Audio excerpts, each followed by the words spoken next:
రాష్ట్ర ప్రభుత్వ ఉద్యోగులకు శుభవార్త చెప్పిన కేబినెట్. ఉద్యోగులపై వరాల జల్లు. 11,000 మంది ఉద్యోగులకు కాంట్రిబ్యూటరీ పెన్షన్ స్కీమ్ నుంచి పాత పెన్షన్ విధానం అమలు చేసేందుకు ఆమోదం.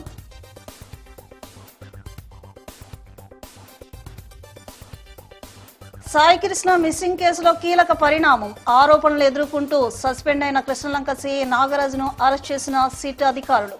అరెస్టును వ్యతిరేకిస్తూ ఆందోళనకు దిగిన స్థానికులు.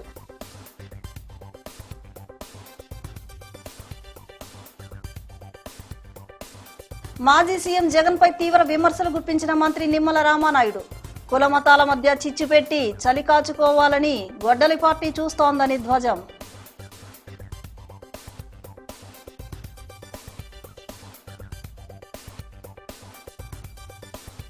అధికారంలోకి రాలేమనే భయంతోనే వైసీపీ కుల రాజకీయాలకు పాల్పడుతోంది. అంబటి రాంబాబు బాధ్యతాయుతంగా వ్యవహరించాలని మంత్రి కందుల దుర్గేష్ సూచన.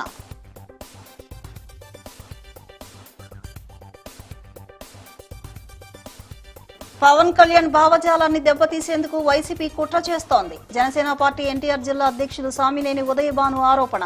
కుల రాజకీయాలను ప్రోత్సహిస్తోంది వైసీపీయేనని స్పష్టం.